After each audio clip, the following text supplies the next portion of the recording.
Matapos ang malakas na lindol na naranasan sa Visayas at Mindanao, muli namang pinaigting ang paghahanda ng iba't ibang ahensya ng gobyerno at ng mga lokal na pamahalaan.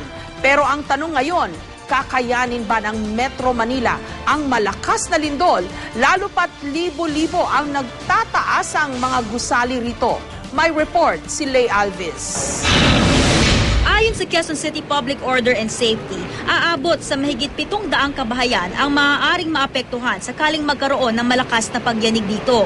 Kabilang daw sa mga lugar na maaaring maapektuhan ay ang White Plains, Green Meadows at Blue Ridge.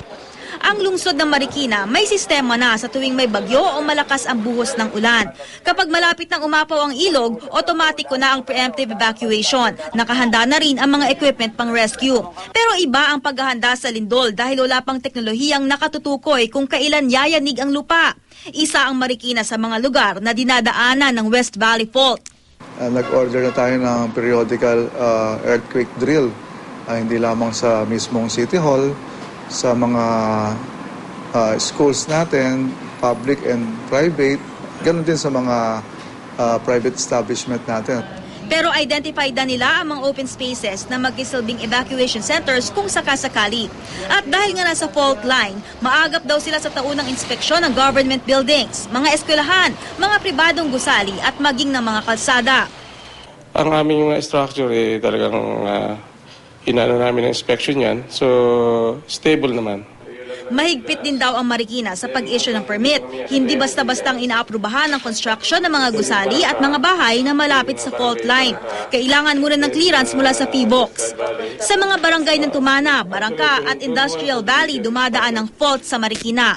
Ito ang mga equipment na ginagamit sa pag-rescue mula sa mga gumuhong gusali o mga bahay. Sa ngayon, 7 sets lamang ng ganito mayroon ang Marikina. Pero may paparating na raw na mga karagdagang kagamitan na ipamamahagi sa mga barangay.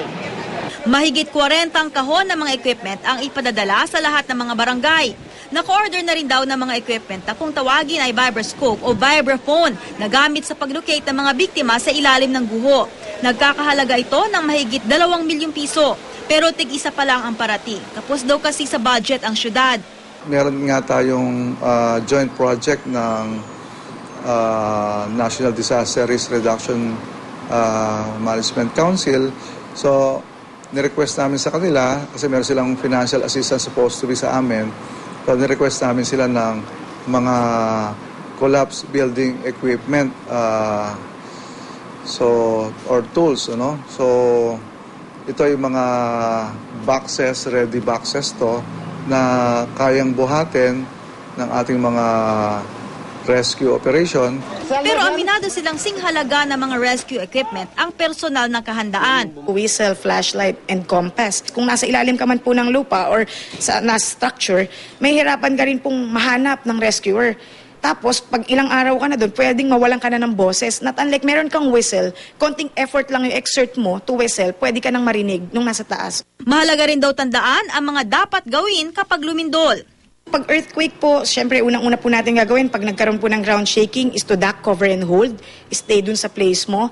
And then, right after po matapos itong shaking, ground shaking, pwede ka na pong dahan-dahang lumabas, naka-duck, cover, and hold ka pa rin, lumabas po ng pinto hanggang makapunta ka po dun sa open space. Kabilang din sa mga paghahandang maaaring gawin ay ang pagkasagawa ng mga earthquake drill. Bukod sa umaga, pinag-aaralan na rin kung maaari rin itong ipatupad sa gabi.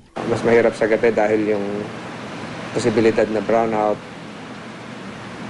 cut-off ang communication lines, pati power lines. So, yun ang pagkakaiba nun. Sa pag-aaral ng JICA, MMDA at PVOX noong 2004 na ina-update ngayon, halos 200,000 gusali raw ang maaaring magtamo ng matinding pinsala kapag tumama ang 7.2 magnitude na lindol sa Metro Manila. Tinatayang marami rin daw ang maaaring masawi sa unang 1 oras pa lang. Sa umpisa ng Rescue Awareness Month, pinuksan naman ng Pasig City Rescue Emergency Disaster Training ang kauna-unahang rescue training center sa bansa. Aabot sa 40 milyong piso ang ginastos sa pagpapatayo ng training center at karagdagang 100 milyon para sa gagamiting equipment.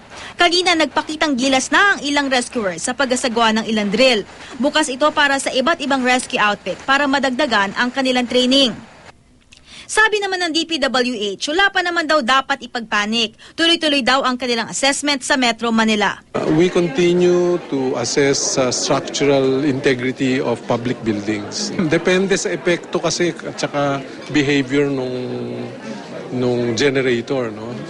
Whether it is the east or the west fault, no? So I think we should sleep well. Leigh Alves, GMA News.